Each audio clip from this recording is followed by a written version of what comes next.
Dando sequência à nossa série de vídeos sobre transtornos de ansiedade, neste vamos falar especificamente sobre o transtorno do pânico.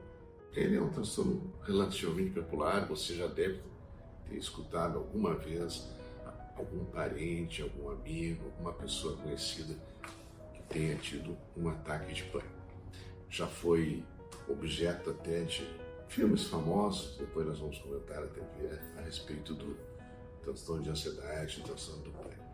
Esse transtorno é caracterizado pela eclosão de sintomas de ansiedade de modo totalmente repentino, sem aviso prévio, sem um desencadeante, um motivo reconhecível, e que deixa a pessoa numa situação extremamente desconfortável.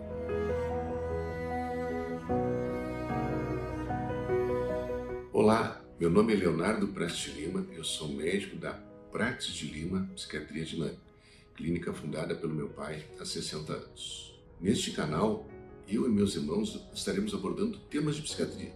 Para acompanhar, basta se inscrever no canal. Curtir e compartilhar ajuda a divulgar o tema para mais pessoas.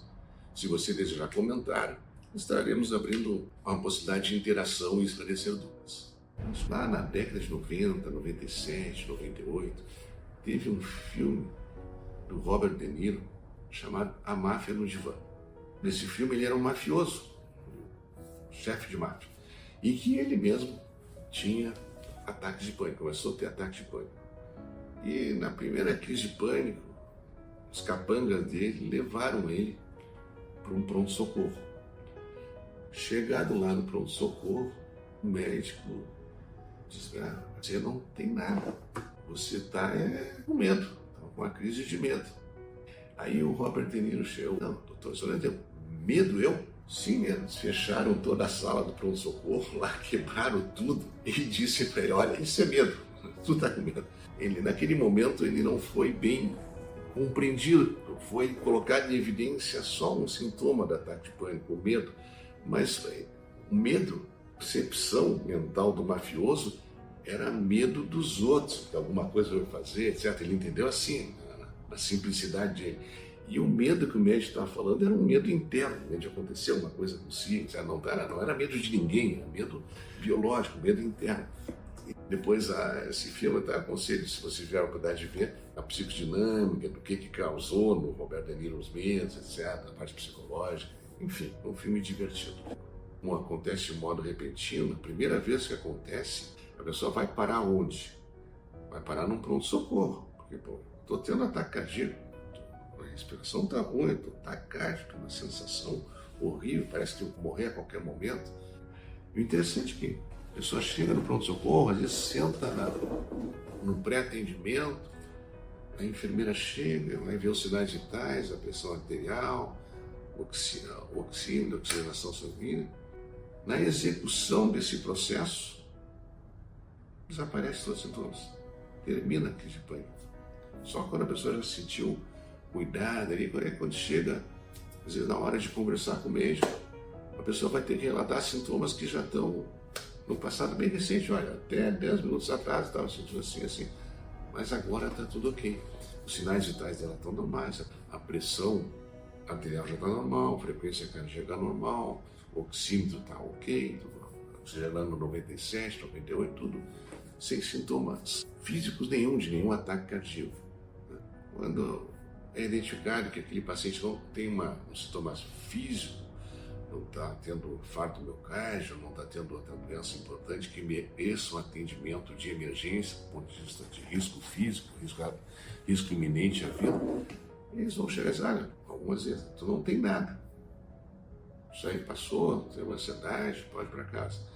Às vezes tem pessoas, o dia da emergência não está tão sobrecarregado, o serviço de saúde tem mais tempo para lidar com o paciente. Talvez pode encontrar um médico que chega e diz: olha, o que você tem parece ser um transtorno de ansiedade, parece que você teve uma crise de pânico, então o seu tratamento não vai ser exatamente aqui, você vai ter que procurar um tratamento psiquiátrico, vai procurar um psiquiatra, um psicólogo, para tratar esses teus sintomas. Tu tem alguma coisa, isso merece atendimento, mas não é aqui que tu vai procurar a sua ajuda. Então, às vezes acontece essa situação. Mas muitas vezes ela vai dizer, olha, você não tem nada, você tem que... Pode para casa, já passou. A gente tem que ter cuidado com isso, porque essa crise pode começar a se repetir. Normalmente, então, o nome da transtorno do pânico é transtorno de ansiedade paroxística. Ela ocorre várias vezes. Um episódio só de pânico, uma situação, pode não caracterizar a doença, a enfermidade e transtorno do pânico. A sequência deles, dois ou mais, já podem caracterizar o transtorno do pânico. Então, essa questão do diagnóstico é importante, porque nem sempre uma pessoa vai procurar o local correto, porque como a primeira sensação é uma sensação física, a pessoa vai procurar atendimento num ambiente que trata doenças físicas, do coração, uma emergência. Chegando lá, recebendo essa informação de que você não tem nada fisicamente, aí a partir de então, vamos ter que procurar um tratamento, um local de atendimento que atenda psiquiatria, tem atendimento psiquiátrico, tem atendimento psicológico, para a partir de então fazer precisamente o diagnóstico e dar o start para o tratamento. Que o objetivo básico do tratamento é inibir a ocorrência das crises de pânico. Normalmente, às vezes o psiquiatra questiona, escuta, mas está acontecendo alguma coisa na sua vida, um estresse específico, que possa estar vindo causar essa tua ansiedade, esse pânico? Normalmente a resposta que a gente obtém é não, tudo ok na minha vida, não tem nenhum problema. Mas há 6 meses atrás, 1 ano atrás, nenhuma situação de estresse. Ah não, doutora, é verdade, há 6 meses atrás eu passei por uma situação mais difícil, teve doença na família, tive uma perda na família por morte, ou tive um estresse no trabalho muito grande, ou passei 4, 5 meses desempregado. Vai te contar uma história impactante para ele que aconteceu um tempo atrás, habitualmente, né? Já falando mais na área das emoções, da terapia do paciente. E o pânico que aconteceu 1 mês depois, a vivência da sensação de desamparo que esse indivíduo teve quando viveu o estresse há um tempo atrás. Porque normalmente o nosso cérebro está preparado para isso. Quando a gente vive uma situação de estresse que a gente entende como uma ameaça, nossa estrutura de vida, quando a pessoa está vivendo isso, normalmente o nosso organismo, nossa psique, dá conta disso. Nós vamos ter uma força para fazer todas as coisas necessárias para sair dessa situação de estresse. E, via de regra, a gente consegue. Só que depois a gente relaxa. E nesse estado, essa situação já segura, que já passou todo o estresse, é que pode eclodir a primeira crise de pânico. Isso não é sempre assim, mas muitas vezes acontece assim. Estou chamando a atenção para os aspectos psicológicos, né? Aí a gente consegue reconstruir a história que tenha originado esses primeiros crises de pânico. Mas também tem a parte física. Então você imagina um carro estacionado na praça de uma cidade do interior num domingo. Não tem ninguém perto daquele carro. E de repente dispara o alarme dele. É isso que acontece conosco quando a gente tem um ataque de pânico. A gente normalmente está no ambiente tranquilo, está no ambiente seguro, está fazendo coisas rotineiras da sua vida e de repente alguma coisa no cérebro dispara essas sensações de medo, essas sensações de morte, essas sensações de pânico e todos aqueles sintomas que eu descrevi anteriormente. Aparece uma falta de ar, uma taquicardia, coração acelerado, né? Tremores nas mãos, às vezes transpiração, uma pessoa sentindo lívida, branca, é uma sensação de desconforto epigástrico no estômago. A sensação psíquica de que algo muito ruim está para acontecer. Primeiro até de morrer, a pessoa chega e diz, olha, eu tive, doutor, sensação de morte. Achei que aquele momento ali ia acabar. A sensação muito desconfortável. Provoca parestesias, que são formigamento nos membros, nos braços, nas pernas. Né? Às vezes uma sensação de paralisia, uma distorção da percepção da realidade, parece estar sonhando. Esses são os sintomas clássicos de um ataque de pânico. Tem uma neuroquímica envolvida nisso. Então uma parte do tratamento vai ser tratar, regular essa neuroquímica novamente. O transtorno do pânico, o tratamento é interessante porque ele sempre vai envolver muito a questão emocional e a questão farmacológica. E o entendimento do paciente é interessante. Quando a gente vai começar o tratamento do pânico, ele vai envolver a inibição das crises, e a gente vai ter que ter uma certa assertividade com o paciente, mostrar que a gente vai ter condições de fazer isso, e também algumas coisas envolvendo a terapia, porque às vezes acontece, como eu falei, e não é obrigatório acontecer essas histórias que eu falei antes do pânico. Às vezes pode acontecer assim, que a gente identifique nada, mas habitualmente a gente consegue desencadear um fator estressor no passado. Então a gente vai chegar para o paciente e dizer, olha, nós vamos combinar uma coisa, nós vamos começar um tratamento farmacológico que vai passar um tempo, vai passar 15, 20, 30 dias, e ele vai começar a agir de uma forma que ele iniba a eclosão da crise de pânico. Essa crise vai desaparecer. Mas eu vou fazer outra coisa por você. Vou te dar uma medicação, vai ter ela contigo, que se tiver uma crise, você vai tomar um comprimido e a crise, em alguns minutos, vai ser abortada, ela não vai aparecer, e vai desaparecer e você vai sentir um conforto emocional de novo. Essa conversa, essa colocação já deixa a pessoa mais tranquila, né? Já diminui um pouco a ansiedade.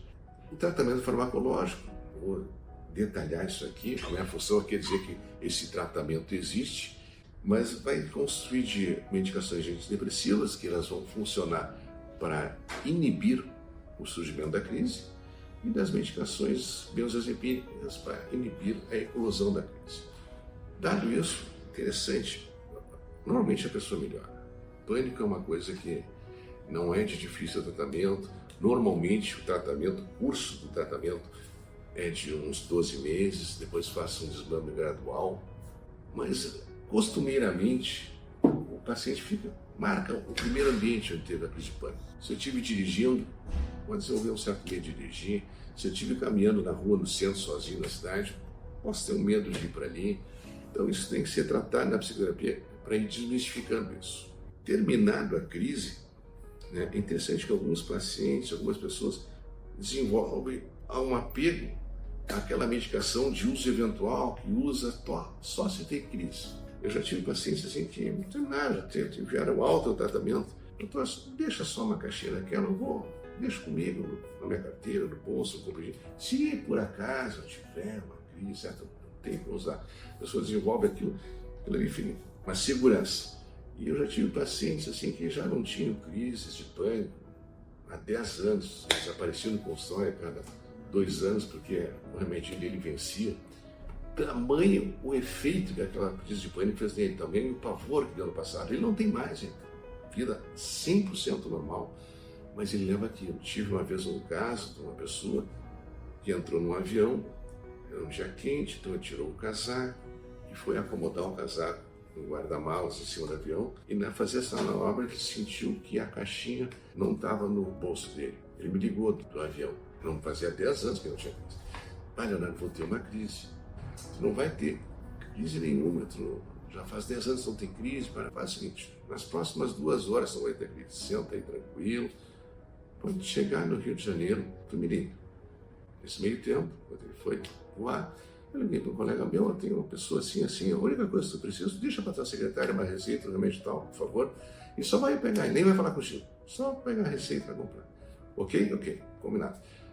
Ele chegou, telefonou, passei essa situação para ele, fui lá para uma receita, e aquela caixinha, 2 anos depois venceu, ele nem usou nada, é só um efeito psicológico, mostrar para vocês como a crise de pânico é marcante, como geramento.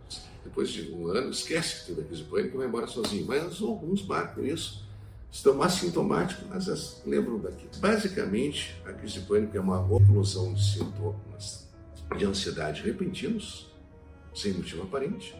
Dá uma sensação muito ruim, sensação até de morte, que o tratamento envolve a terapia, que envolve a farmacoterapia, contei histórias para vocês a respeito disso, e normalmente o sucesso é grande. Isso é importante divulgar, para as pessoas não ficarem sofrendo com isso, não ficarem limitando a sua vida por causa de crises de pânico.